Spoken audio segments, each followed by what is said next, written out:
Puss in Boots.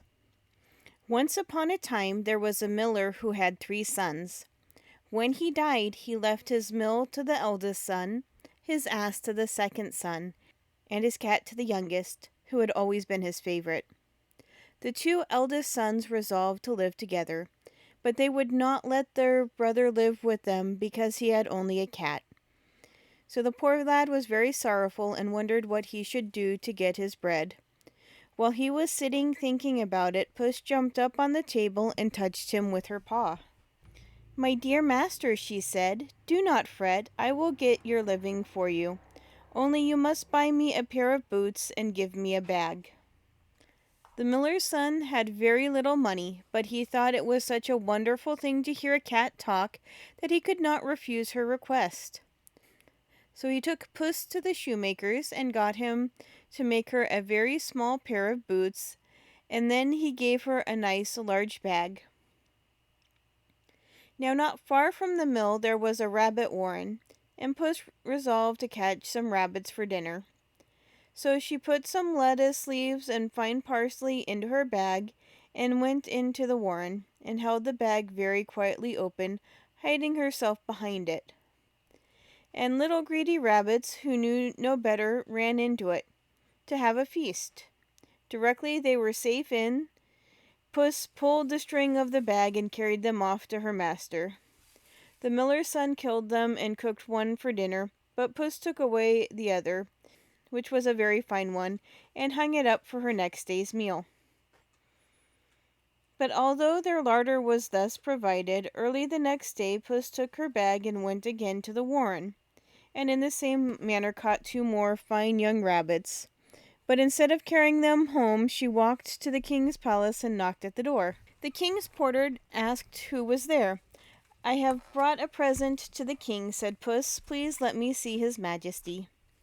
The porter let her in, and when Puss came in to the king's present, she made a low bow, and taking a fine rabbit out of her bag, said, "My lord Marquis of Carabas sends this rabbit to your majesty with his respects." "I am much obliged to the Marquis," said the king, and he ordered his head cook to dress the rabbit for dinner. By the king's side sat his daughter, a very beautiful lady. She ordered one of the attendants to give Puss a good cup of cream, which she liked very much, and she went home and told her master all she had done. The miller's son laughed, but every morning Puss caught a rabbit and carried it to the palace with the same message. Now in that country there lived a cruel ogre who used to eat children, so everybody was afraid of him, but nobody could kill him. He was such a giant. One day Puss went to call on him. He received her civilly, for he did not care to eat cats. So Puss sat down and began to talk. "I hear," she said, "great ogre, that you are so clever that you can turn yourself into any creature you please." "Yes, so I can," said the ogre.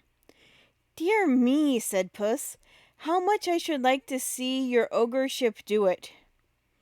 Then the ogre, who liked to show how clever he was, turned himself into a lion and roared so loudly that Puss was quite frightened and jumped out of the way. Then he changed back into an ogre again. Puss praised him a great deal and said, "Can your ogreship become a small animal as well as a large one?" "Oh, yes," said the vain ogre, and he changed himself into a little mouse. Directly Puss saw him in this form, she jumped at him and killed him on the spot. Then Puss ran home and bade her master go bathe in the river, and he should see what she would do for him. The miller's son obeyed, and while he was in the water, Puss took away all his clothes and hid them under a large stone.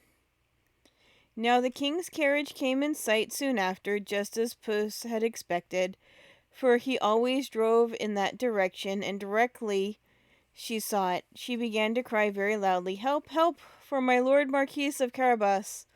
The king put his head out and asked what was the matter. "Oh, your majesty," said Puss, "my master the Marquis was bathing, and someone has taken his clothes away. He will catch the cramp and be drowned." The king ordered one of his attendants to ride back to the palace and get a suit of his own clothes for the Marquis, who had so often sent him gifts, he said, and when they were brought, Puss took them to her master and helped him dress in them. The miller's son looked quite like a gentleman in the king's clothes, and when he went to thank his majesty for them, the king asked him to get into the coach and he would drive him home. Then Puss told the coachman where to go, and ran on before and came to some reapers. "Reapers," she said, "if the king asks you whose field this is, say it belongs to the Marquis of Carabas.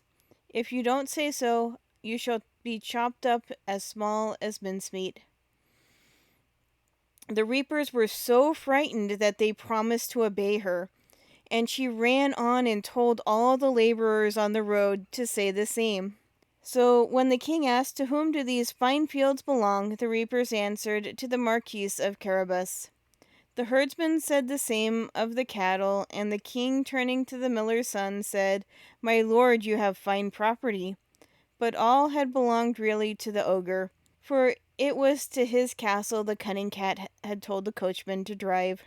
At last the coach stopped at the ogre's castle, and Puss came out, and bowing very low, said, "Your Majesty and the princess are welcome to the castle of my lord Marquis of Carabas." The king was delighted, for it was indeed a very nice castle, full of riches. They sat down to a great feast, which Puss ordered to be served, and the king was so pleased with the miller's son, and thought him such a good match for the princess, that he invited him to court, and a little while gave him his daughter for wife, and made him a prince. You may be quite sure the miller's son was very grateful to Puss for his good fortune, and she never had to catch mice for her dinner any more, for dainty meat and the best cream were every day given to Puss in Boots.